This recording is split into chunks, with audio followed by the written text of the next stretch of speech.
Chapter 19 of TriPlanetary, first in the Lensman series by Doc Smith. Recording by Phil Chenevert. Chapter 19, Giants Meet. "Check your blast, Fred. I think that I hear something trying to come through," Cleveland called out sharply. For days the Boise had torn through the illimitable reaches of empty space, and now the long vigil of the keen-eared listeners was to be ended. Rodebush cut off his power, and through the crackling roar of tube noise an almost inaudible voice made itself heard. "All the help you can give us. Samms, Cleveland, Rodebush, anybody of TriPlanetary who can hear me, listen. This is Costigan, with Miss Marston and Captain Bradley, heading for where we think the sun is. From right ascension about 6 hours, declination about plus 14 degrees. Distance unknown, but probably a good many light years. Trace my call. One Nevian ship is overhauling us slowly. Another is coming toward us from the sun. We may or may not be able to dodge it, but we need all the help you can give us. Samms, Rodebush, Cleveland, anybody of TriPlanetary." Endlessly the faint voice went on, but Rodebush and Cleveland were no longer listening. Sensitive ultraloops had been swung, and along the indicated line shot TriPlanetary's super ship at a velocity which she had never before even approached. The utterly incomprehensible, almost incalculable, velocity attained by inertialess matter driven through an almost perfect vacuum by the Boise's maximum projector blasts, a blast which could lift her stupendous normal tonnage against a gravity 5 times that of Earth. At the first frightful measure of that velocity, the super ship literally annihilated distance, while ahead of her the furiously driven spy ray beam fanned out in quest of the 3 TriPlanetarians who were calling for help. "Got any idea how fast we're going?" Rodebush demanded, glancing up for an instant from the observation plate. "We should be able to see him, since we could hear him, and our range is certainly as great as anything he can have." "No, I can't figure velocity without any reliable data on how many atoms of matter exist per cubic meter out here." Cleveland was staring at the calculator. "It's constant, of course, at the value at which the friction of the medium is equal to our thrust. Incidentally, we can't hold it too long. We're running a temperature which shows that we're stepping along faster than anybody ever computed before. Also, it points out the necessity for something that none of us ever anticipated needing in an open space drive. Refrigerators, or radiating wall shields, or repellers, or something of that sort. But to get back to our velocity, taking Throckmorton's estimates, it figures somewhere near the order of magnitude of 10 to the 27th. Fast enough, anyway, so that you'd better bend an eye on that plate.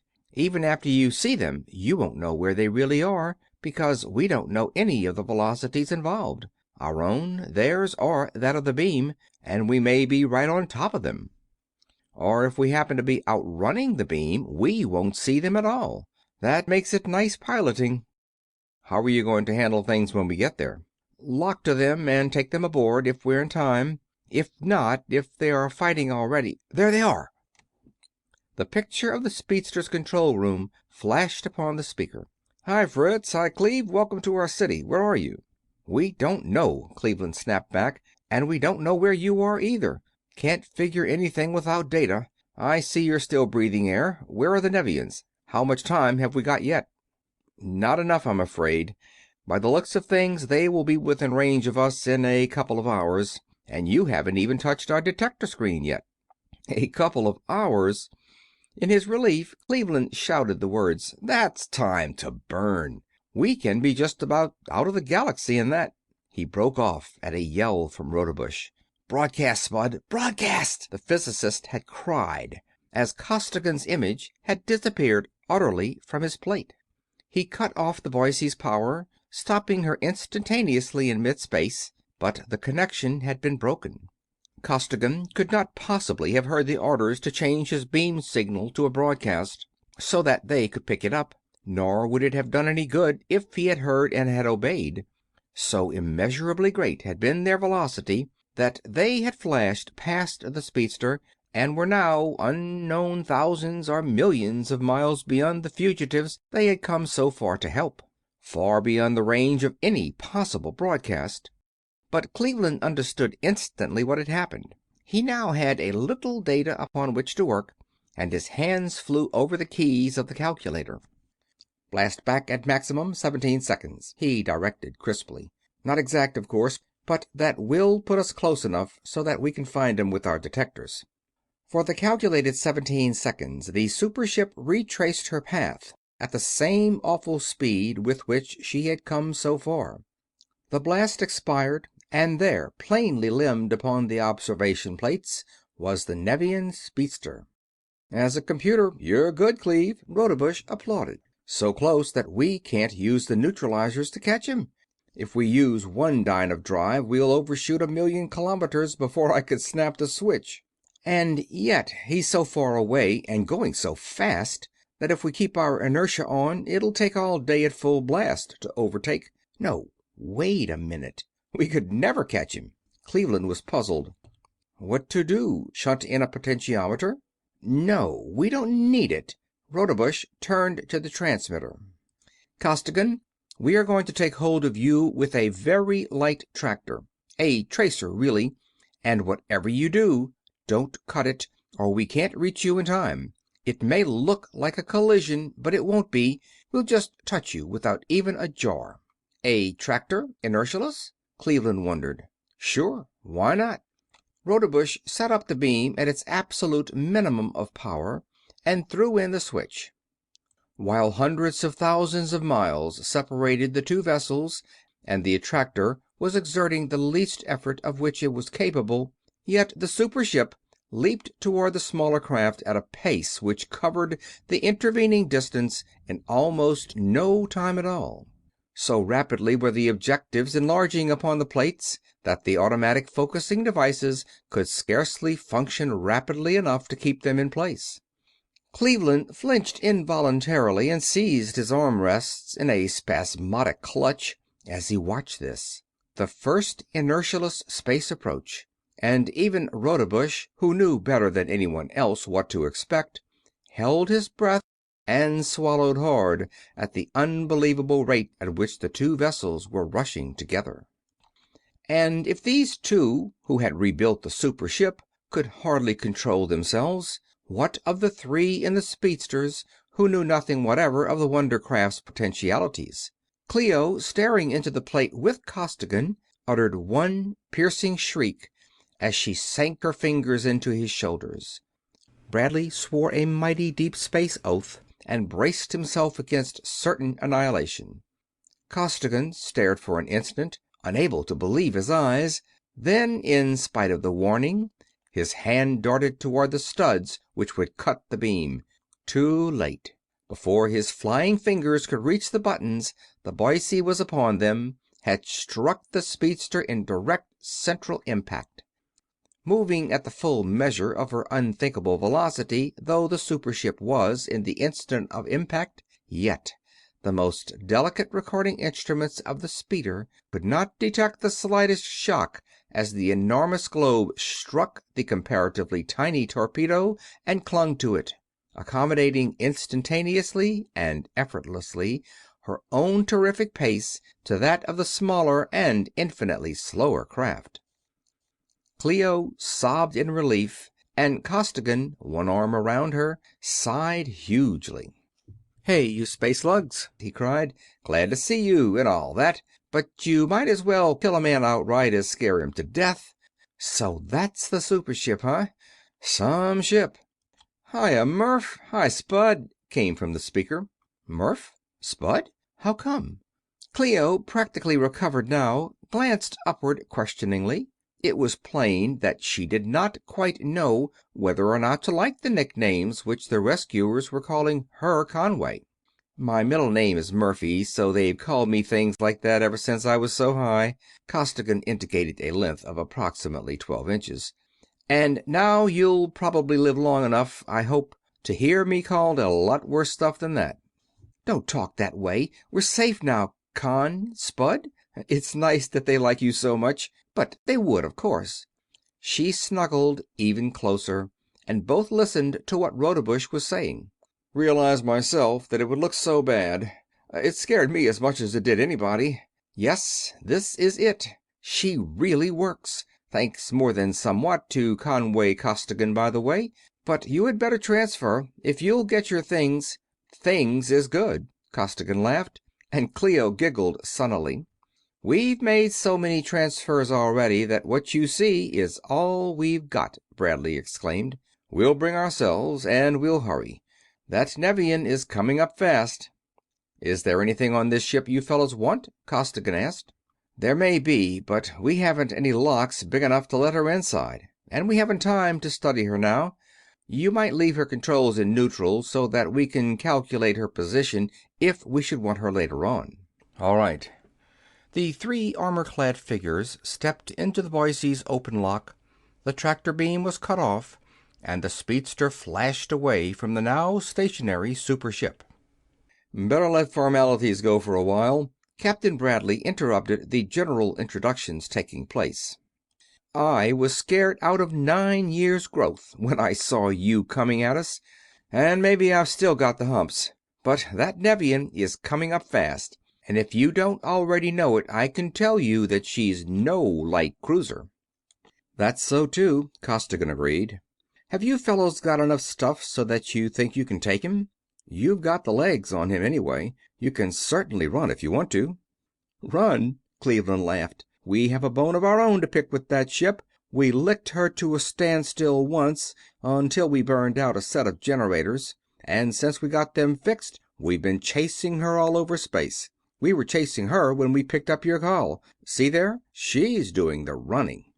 The Nevian was running, in truth. Her commander had seen and had recognized the great vessel which had flashed out of nowhere to the rescue of the three fugitives from Nevia, and having once been at grips with that vengeful super dreadnought, he had little stomach for another encounter. Therefore, his side thrust was now being exerted in the opposite direction. He was frankly trying to put as much distance as possible between himself and TriPlanetary's formidable warship. In vain. A light tractor was clamped on, and the Boise flashed up the close range before Rodebush restored her inertia, and Cleveland brought the two vessels relatively to rest by increasing gradually his tractor's pull. And this time the Nevian could not cut the tractor. Again that shearing plane of force bit into it and tore at it, but it neither yielded nor broke. The rebuilt generators of number 4 were designed to carry the load, and they carried it. And again TriPlanetary's every mighty weapon was brought into play. The cans were thrown, ultra and infra beams were driven, the furious macro beam gnawed hungrily at the Nevians' defenses, and one by one those defenses went down. In desperation, the enemy commander threw his every generator behind a polycyclic screen, only to see Cleveland's even more powerful drill bore relentlessly through it. After that puncturing, the end came soon. A secondary SX-7 beam was now in place on Mighty 10's inner rings, and one fierce blast blew a hole completely through the Nevian cruiser. Into that hole entered Adlington's terrific bombs and their gruesome fellows, and where they entered, life departed.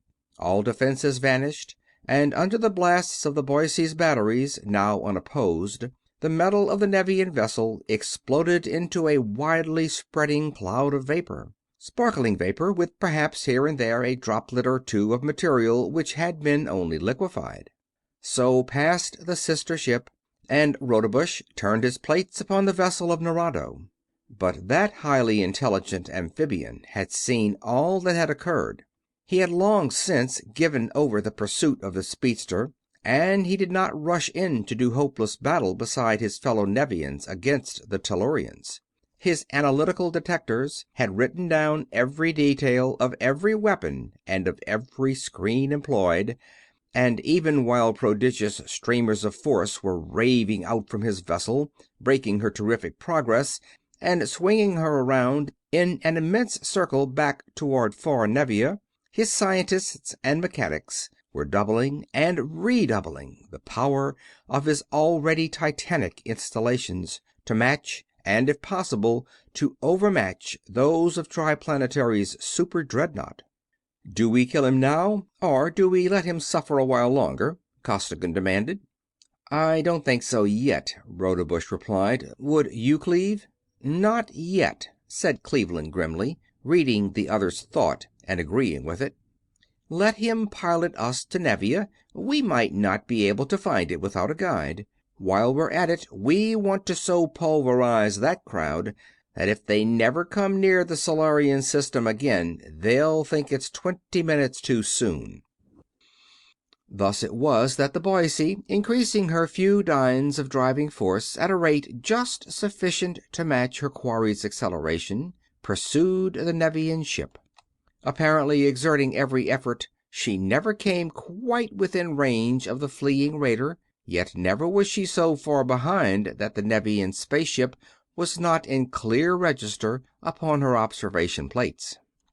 Nor was Nerado alone in strengthening his vessel. Costigan knew well and respected highly the Nevian scientist captain, and at his suggestion much time was spent in reinforcing the super ship's armament to the iron-driven limit of theoretical and mechanical possibility.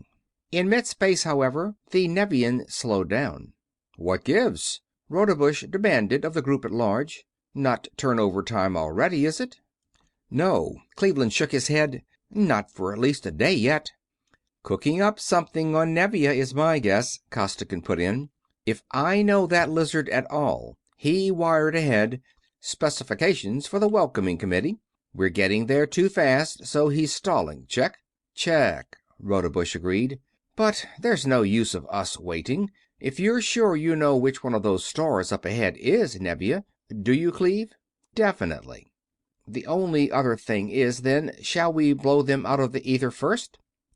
"You might try," Costigan remarked. "That is, if you're damn sure that you can run if you have to." "Huh?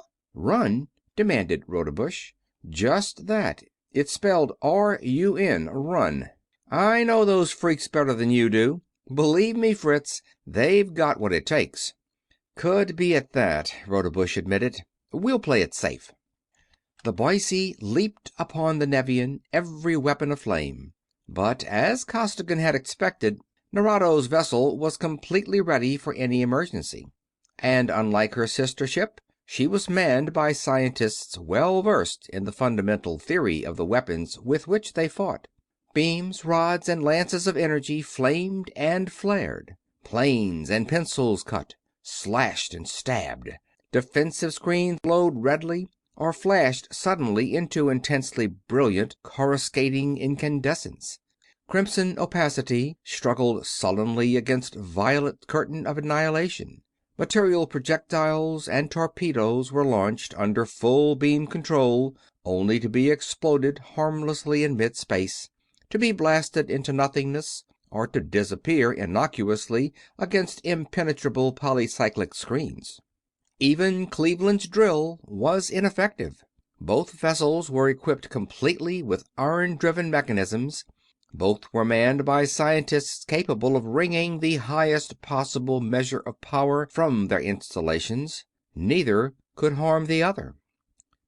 The Boise flashed away, reached Nevia in minutes. Down into the crimson atmosphere she dropped, down toward the city which Costigan knew was Nerado's home port. "Hold up a bit," Costigan cautioned sharply. "There's something down there that I don't like." As he spoke, there shot upward from the city a multitude of flashing balls. The Nevians had mastered the secret of the explosive of the fishes of the greater deeps, and were launching it in a veritable storm against the Tellurian visitor. "Those?" asked Rodebush calmly. The detonating balls of destruction were literally annihilating even the atmosphere beyond the polycyclic screen, but that barrier was scarcely affected. "No, that." Costigan pointed out a hemispherical dome which, redly translucent, surrounded a group of buildings towering high above their neighbors. Neither those high towers nor those screens were there the last time I was in this town. Nerado was stalling for time, and that's what they're doing down there. That's all those fireballs are for. Good sign, too. They aren't ready for us yet. We'd better take 'em while the taking's good. If they were ready for us, our play would be to get out of here while we're all in one piece. Nerado had been in touch with the scientists of his city. He had been instructing them in the construction of converters and generators of such weight and power that they could crush even the defenses of the super ship. The mechanisms were not, however, ready. The entire unsuspected possibilities of speed inherent in absolute inertialessness had not entered into Nerado's calculations. "Better drop a few cans down onto that dome, fellows," Rodebush suggested to his gunners. "We can't," came Adlington's instant reply. "No use trying it. That's a polycyclic screen. Can you drill it? If you can, I've got a real bomb here, that special we built, that will do the trick if you can protect it from them until it gets down into the water." "I'll try it," Cleveland answered, at a nod from the physicist. "I couldn't drill Nerado's polycyclics, but I couldn't use any momentum on him. Couldn't ram him, he fell back with my thrust. But that screen down there can't back away from us, so maybe I can work on it. Get your special ready. Hang on, everybody." The Boise looped upward, and from an altitude of miles drove straight down through the storm of force balls, beams, and shells. A dive checked abruptly as the hollow tube of energy, which was Cleveland's drill, snarled savagely down ahead of her and struck the shielding hemisphere with a grinding, lightning-splitting shock. As it struck, backed by all the enormous momentum of the plunging spaceship and driven by the full power of her prodigious generators, it bored in, clawing and gouging viciously through the tissues of that rigid and unyielding barrier of pure energy. Then, mighty drill and plunging mass against iron-driven wall, eye-tearing and furiously spectacular warfare was waged. Well it was for TriPlanetary that day that its super ship carried ample supplies of allotropic iron. Well it was that her originally gargantuan converters and generators had been doubled and quadrupled in power on the long Nevian way. For the ocean-girdled fortress was powered to withstand any conceivable assault. But the Boise's power and momentum were now inconceivable, and every watt and every dyne was solidly behind that hellishly flaming, that voraciously tearing, that irresistibly ravening cylinder of energy incredible. Through the Nevian shield that cylinder gnawed its frightful way, and down its protecting length there drove Adlington's special bomb. Special it was, indeed. So great the girth that it could barely pass through the central orifice of Ten's mighty projector, so heavily charged with sensitized atomic iron that its detonation upon any planet would not have been considered for an instant if that planet's integrity meant anything to its attackers. Down the shielding pipe of force the special screamed under full propulsion, and beneath the surface of Nevious ocean it plunged. "Cut!" yelled Adlington, and as the scintillating drill expired, the bomber pressed his detonating switch. For moments the effect of the explosion seemed unimportant. A dull, low rumble was all that was heard of a concussion that jarred Red Nevia to her very center. And all that could be seen was a slow heaving of the water. But that heaving did not cease. Slowly, so slowly, it seemed to the observers now high in the heavens, the waters rose up and parted, revealing a vast chasm blown deep into the ocean's rocky bed. Higher and higher the lazy mountains of water reared, effortlessly to pick up, to smash, to grind into fragments, and finally to toss aside every building, every structure, every scrap of material substance pertaining to the whole Nevian city. Flattened out, driven backward for miles, the buffeted waters were pressed, leaving exposed bare ground and broken rock where once had been the ocean's busy floor. Tremendous blasts of incandescent gas raved upward, jarring even the enormous mass of the super ship poised so high above the site of the explosion. Then the displaced millions of tons of water rushed to make even more complete the already total destruction of the city. The raging torrents poured into that yawning cavern, filled it, and piled mountainously above it, receding and piling up again and again, causing tidal waves which swept a full half of Nevia's mighty watery globe. That city was silenced forever. My God! Cleveland was the first to break the awed, the stunned silence. He licked his lips. But we had to do, and at that it's not as bad as what they did to Pittsburgh. They would have evacuated all except military personnel. Of course. What next? Asked Rodebush. Look around, I suppose, to see if they have any more. Oh, no, Conway, no, don't let them. Clio was sobbing openly. I'm going to my room and crawl under the bed. I'll see that sight all the rest of my life. Steady, Clio. Costigan's arm tightened around her. We'll have to look, but we won't find any more. One, if they could have finished it, would have been enough. Again and again the Boise circled the world.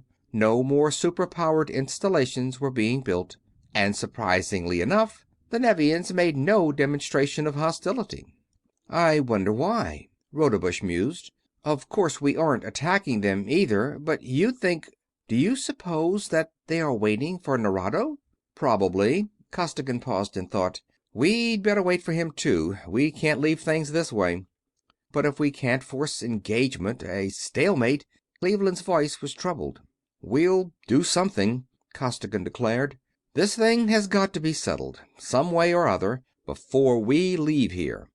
First, try talking. I've got an idea that... Anyway, it can't do any harm. And I know that he can hear and understand you. Nerado arrived. Instead of attacking, his ship hung quietly poised, a mile or two away from the equally undemonstrative Boise.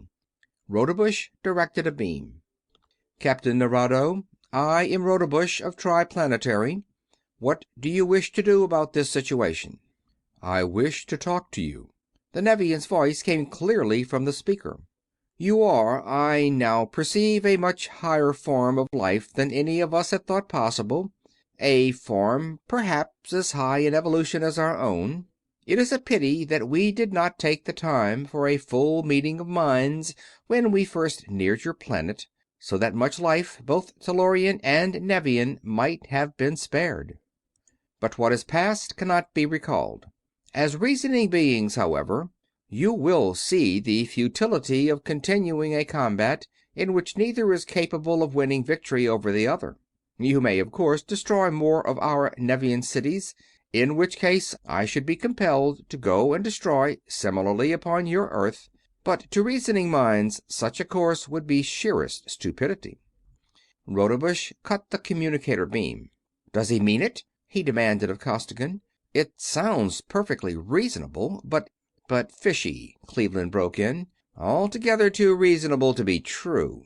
He means it. He means every word of it, Costigan assured his fellows. I had an idea that he would take it that way. That's the way they are. Reasonable, passionless.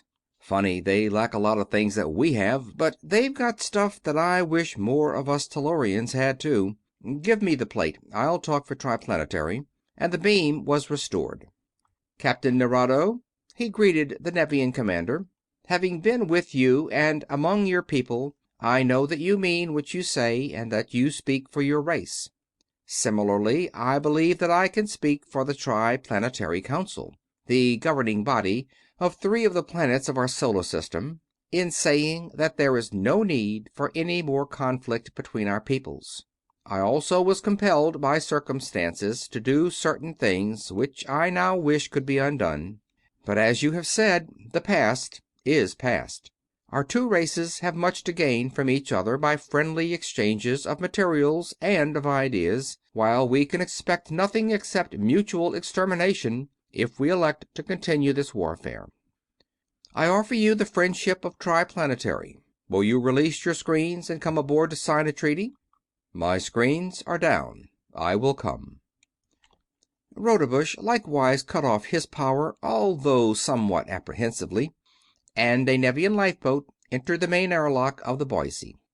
Then, at a table in the control room of TriPlanetary's first supership, there was written the first intersystemic treaty.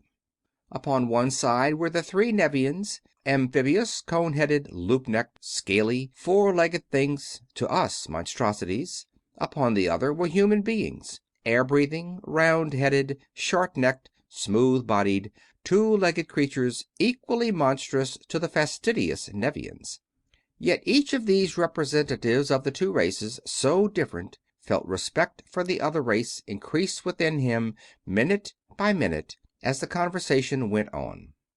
The Nevians had destroyed Pittsburgh, but Adlington's bomb had blown an important Nevian city completely out of existence. One Nevian vessel had wiped out a TriPlanetarian fleet, but Costigan had depopulated one Nevian city, had seriously damaged another, and had beamed down many Nevian ships. Therefore, loss of life and material damage could be balanced off. The Solarian system was rich in iron, to which the Nevians were welcome. Red Nevia possessed abundant stores of substances which, upon Earth, were either rare or of vital importance, or both. Therefore, commerce was to be encouraged. The Nevians had knowledges and skills unknown to earthly science, but were entirely ignorant of many things commonplace to us. Therefore, interchange of students and of books was highly desirable, and so on. Thus was signed the Triplanetario-Nevian Treaty of Eternal Peace. Nerado and his two companions were escorted ceremoniously to their vessel, and the Boise took off inertialess for Earth, bearing the good news that the Nevian menace was no more. Clio, now a hardened spacehound, immune even to the horrible nausea of inertialessness, wriggled lithely in the curve of Costigan's arm and laughed up at him. "You can talk all you want to, Conway Murphy Spud Costigan, but I don't like them the least little bit. They give me goose bumps all over. I suppose that they are really estimable folks, talented, cultured, and everything, but just the same, I'll bet that it will be a long, long time before anybody on Earth will really, truly like them." End of Chapter 19. End of the book TriPlanetary, first in the Lensman series by Doc Smith. This recording was by Phil Chenevert in Baton Rouge, Louisiana, September and October 2011.